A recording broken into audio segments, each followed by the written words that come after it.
Di part kali ini akan diwarnai dengan liburan musim panas. Apakah liburan mereka ke sungai akan berjalan lancar? Biar nggak penasaran, langsung mulai aja yuk ceritanya. Inilah dia, Kawaii Dakejanai Shikimori-san. Perjalanan liburan musim panas dimulai. Setelah bekerja keras menyelesaikan ujian, mereka akan menikmati liburan ini sebaik mungkin. Tapi sebelum mereka bermain air di sungai, Inuzuka ingin makan barbeque dulu. Neko juga setuju karena mereka belum makan sejak pagi. Mereka pun mulai menyiapkan berbagai macam daging dan sayuran. Di sana Izumi menunjukkan kemampuan tersembunyinya, yaitu memasak. Ternyata Izumi terbiasa membantu ibunya memasak, maka dari itu Izumi sangat lihai memotong sayuran. Melihat Izumi yang ternyata jago memasak, Shikimori jadi ingin membuat hidangan khusus untuk Izumi saja. Dan terlihat Shikimori sangat serius membuatnya. Singkat cerita, semua makanan pun jadi, termasuk masakan buatan Shikimori. Dengan sepenuh hati Shikimori memberikan makanan itu kepada Izumi, dan tentu saja Izumi dengan senang hati memakannya. Tapi di suapan pertama ini, Izumi langsung menunjukkan reaksi yang kurang mengenakan, karena ternyata masakan Shikimori ini terlalu pedas, pahit, dan campuran rasa aneh lainnya. Melihat reaksi Izumi seperti itu, Shikimori pun mencobanya dan ternyata benar, makanan ini sangat-sangat tidak enak. Shikimori meminta maaf kepada Izumi karena tidak pandai memasak seperti gadis lainnya. Dengan penuh keberanian, Izumi malah kembali memakan masakan Shikimori itu. Sambil menahan pedas, Izumi pun mengatakan kalau Shikimori sudah bekerja keras dan Izumi tidak ingin menyia-nyiakan hal itu. Salah membumbui itu wajar karena Izumi dulu sering melakukannya. Mendengar kalimat itu tentu saja Shikimori tersentuh. Shikimori berjanji akan bekerja keras agar bisa membuat masakan yang enak untuk Izumi suatu hari nanti. Setelah menghabiskan makanan, tanpa menunggu lama mereka berlari menuju sungai. Di saat Neko dan Yui sudah berganti pakaian renang, Shikimori masih malu-malu menggunakan pakaian renangnya. Shikimori memutuskan duduk di pinggir sungai saja dengan Izumi. Inuzuka tidak ingin jika Shikimori dan Izumi hanya diam saja, maka dari itu Inuzuka ingin mereka untuk bergabung. Saat Shikimori menghampiri teman-temannya, Izumi malah melihat ada anak yang terbawa arus, menjauh dari keramaian. Karena itu sangat berbahaya, Izumi pun pergi menolong anak itu tanpa sepengetahuan Shikimori. Awalnya semua berjalan dengan lancar. Izumi berhasil menyelamatkan anak itu. Tapi saat Izumi akan naik ke atas, dia malah mengalami kram di kakinya. Sehingga Izumi kesulitan mengendalikan diri. Anak ini tentu saja berteriak memanggil siapapun yang akan menolong Izumi, dan untungnya suara itu terdengar oleh Shikimori. Melihat Izumi yang kesulitan di tengah sungai, tanpa menunggu lama, Shikimori pergi menolong Izumi. Pertolongan Shikimori ini sangat tepat waktu, karena ternyata di dalam sana keadaan Izumi sudah sangat kesulitan untuk bernafas. Setelah Shikimori berhasil menyelamatkan Izumi, Shikimori mengungkapkan kekesalannya kepada Izumi karena melakukan tindakan berbahaya ini sendirian. Saat Shikimori masih memarahi Izumi, tidak lama muncul ibu dari anak yang diselamatkan Izumi tadi. Di sana ibu anak itu berterima kasih kepada Izumi karena sudah menyelamatkan anaknya. Untuk kembali membuat suasana menyenangkan, Izumi pun mengajak teman-teman yang lainnya berenang sekarang juga dan melupakan hal yang sudah terjadi. Mereka pun menikmati bermain air di sungai yang indah ini. Saat semua disibukkan mencari ikan, Izumi malah teralihkan oleh baju renang Shikimori. Menurut Izumi, baju renang itu sangat imut. Wah, Shikimori berhasil nih. Mendengar itu tentu saja, Shikimori jadi tersipu malu. Setelah puas bermain air, mereka pun berkeliling membeli pakaian, es krim, dan makanan khas daerah sana. Hari ini benar-benar menyenangkan sampai-sampai mereka tidak menyadari hari sudah sangat sore. Dengan cepat, mereka pun segera pergi menaiki kereta. Karena besok festival kembang api, Izumi tentu saja mengajak Shikimori pergi ke sana. Baik Izumi ataupun Shikimori, mereka sama-sama disibukkan mencari yukata apa yang pas. Maka di keesokan harinya terlihat Izumi yang sudah mempersiapkan sebaik mungkin isi tasnya agar semua berjalan lancar. Tidak lama datang Shikimori yang menggunakan yukata. Izumi tentu saja sangat terpana dengan penampilan Shikimori hari ini. Sebenarnya tidak hanya Izumi yang terpana, Shikimori pun sama, dia sangat terpana melihat penampilan Izumi. Setelah memuji satu sama lain, mereka pun mulai menikmati festival bersama. Dari bermain games yang ada di sana sampai menikmati berbagai macam kuliner. Saat mereka asik berkeliling, mereka pun bertemu dengan Inuzuka, Neko, dan Yui yang sama-sama sedang menikmati festival. Untuk membuat suasana semakin menyenangkan, Inuzuka mengajak Izumi berlomba memancing ikan, dan seperti biasa, yang memenangkan pertandingan pasti Inuzuka. Melihat Inuzuka menertawakan Izumi, Shikimori pun mendekat. dengan tatapan menyeramkan. Shikimori ingin membalaskan dendam Izumi. Karena Inuzuka dan Shikimori selalu tenggelam dalam berkompetisi, Yui dan Neko pun menyadarkan Shikimori kalau sebentar lagi acara kembang api akan segera dimulai. Shikimori pun tersadar, sehingga dia pun segera pergi meninggalkan mereka. Setelah memisahkan diri dari teman-temannya, Izumi pun mengajak Shikimori ke tempat lain. Ayah Izumi sebelumnya memberitahu kalau ada tempat yang enak melihat kembang api, dan tempatnya sepi. Dulu, ayah dan ibu Izumi selalu pergi ke sana. Dengan tempat yang unik, Shikimori tentu saja mau pergi ke sana.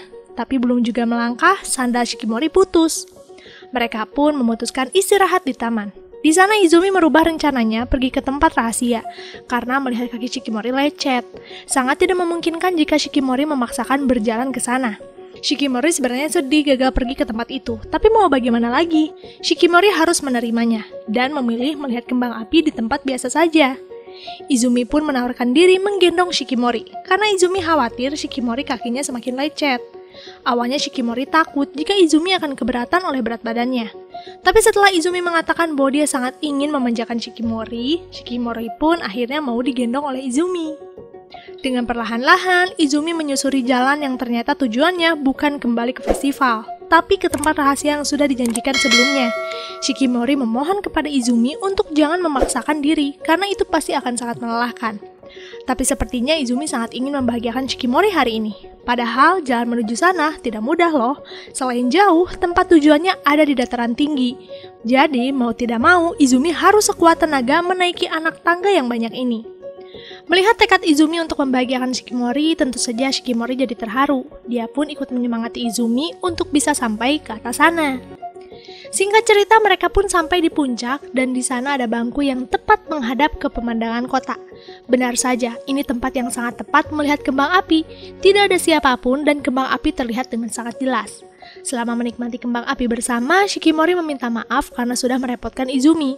Selain itu, Shikimori mengungkapkan perasaannya yang selalu ingin dianggap imut oleh Izumi, bukan terlihat aneh atau konyol. Izumi pun mengatakan kepada Shikimori untuk jangan membatasi jati dirinya sendiri.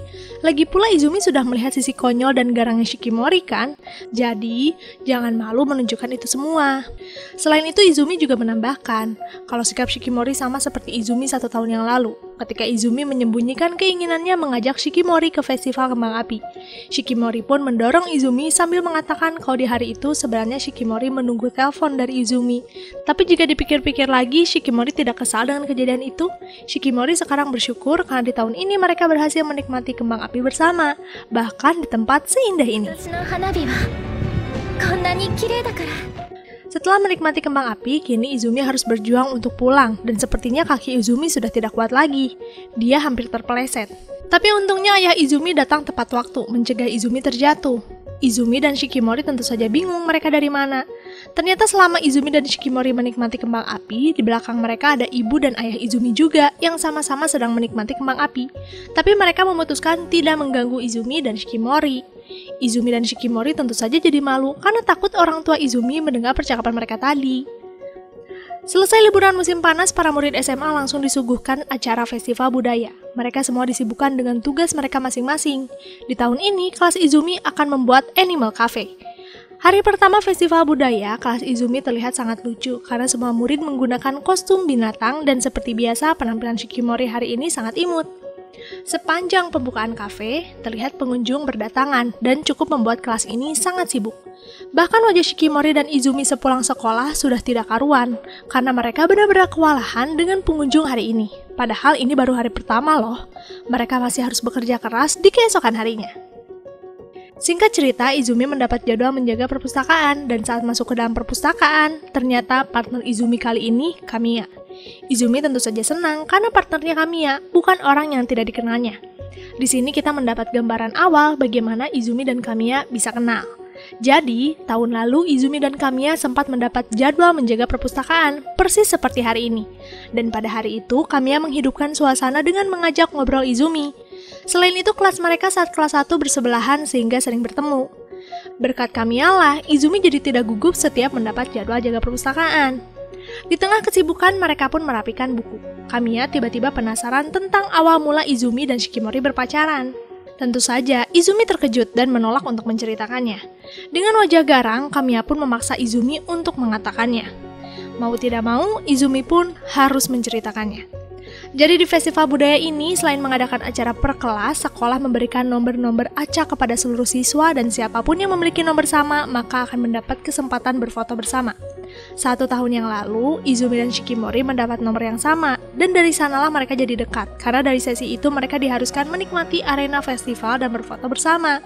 Ya, intinya di hari itu juga, Shikimori dan Izumi langsung saling mengungkapkan perasaan. Mendengar penjelasan itu, Kamiya hanya mengatakan bahwa Izumi beruntung menikmati momen itu di masa muda. Sedangkan di sini, terlihat Shikimori sedang memelototi papan pengumuman nomor pasangan. Hal itu terjadi karena ternyata Izumi dan Shikimori tidak berpasangan. Shikimori bertekad akan memohon kepada pemilik yang nomornya sama dengan Izumi untuk menukar dengan miliknya. Dan sepertinya orang itu adalah Kamiya. Maka dari itu, tanpa menunggu lama, Neko pun mengantarkan Shikimori menemui Kamiya. Shikimori berhasil bertemu dengan Kamiya. Di sana, Shikimori langsung mengatakan keinginannya, yaitu menukar nomor Kamiya dengan nomor Shikimori. Kamiya langsung peka bahwa nomor yang dimilikinya ini pasti nomor yang sama dengan Izumi. Di saat itu juga terungkap bahwa Kamiya menyimpan rasa kepada Izumi sudah sangat lama. Sebenarnya, Kamiya senang memiliki kesempatan seperti ini kan? Tapi karena Kamiya tidak ingin memaksakan keinginannya, Kamiya pun langsung menyerahkan nomor itu kepada Shikimori. Karena waktu jaga Izumi tersisa 20 menit, Shikimori dan Neko memutuskan ikut menunggu di dalam. Selama di dalam perpustakaan, Shikimori melihat keceriaan antara Izumi dan Kamiya. Tapi di waktu yang bersamaan juga, Shikimori melihat mata Kamiya yang menyembunyikan sesuatu. Karena kejadian di perpustakaan itu, Shikimori pun mengajak Kamiya bertemu di atap sekolah. Shikimori ingin mengembalikan nomor pasangan kepada Kamiya. Bagi Shikimori ini tidak adil jika Shikimori membawa nomor dari seseorang yang menyukai Izumi. Mendengar kalimat itu, Kamiya terkejut. Bagaimana bisa Shikimori mengetahuinya? Kamiya pun mengiyakan pernyataan Shikimori. Tapi Kamiya tidak berniat mengungkapkan apapun kepada Izumi. Lagi pula Kamiya tidak butuh kertas itu, karena tetap percuma kan? Tidak akan ada hal apapun di antara Izumi dan Kamiya. Kamiya pada saat itu meminta maaf kepada Shikimori karena sudah merepotkannya tentang perasaan yang dimilikinya ini. Air mata pun jatuh, dan Kamiya teringat kembali kenangannya dengan Izumi. Melihat Kamiya yang menangis, Shikimori pun merobek kertas itu dan langsung memeluk Kamiya. Di dalam pelukan, Shikimori pun meminta Kamiya jangan meminta maaf lagi, karena Shikimori tahu bagaimana rasanya membunuh perasaan cinta kepada seseorang. Selain itu, Shikimori tidak bisa menolong apapun kan? Tapi satu hal yang Shikimori tahu, bahwa Kamiya adalah orang yang baik. Mendengar hal itu, tangisan Kamiya pun semakin pecah, karena Kamiya senang. Perempuan yang mendampingi Izumi adalah perempuan yang sangat baik. Hari terakhir festival budaya, Izumi mempersiapkan hadiah untuk perayaan 1 tahun hari jadi mereka, sekaligus hari ulang tahun Shikimori. Maka dari itu, setelah acara festival budaya selesai, Izumi mengajak Shikimori ke taman dan langsung memberikannya. Shikimori pada saat itu langsung menangis terharu karena diberi kejutan manis seperti ini oleh Izumi. Sambil menangis, Shikimori meminta Izumi jangan berubah. Shikimori tidak akan pernah melepaskan Izumi walaupun mungkin akan ada gadis lain yang lebih baik, pintar, ataupun cantik. Melihat Shikimori menangis seperti ini, Izumi pun mengiyakan harapan Shikimori. Izumi akan tetap seperti ini kepada Shikimori. Siapa yang jomblo di sini dan jadi baper? Jangan sedih ya, lihat kemesraan Izumi dan Shikimori. Semoga kalian segera dipertemukan juga. Makasih yang setia sampai part ini, dan di part selanjutnya akan jadi final part dari anime Shikimori. Sampai jumpa lagi, jamatane, arigato gozaimasu.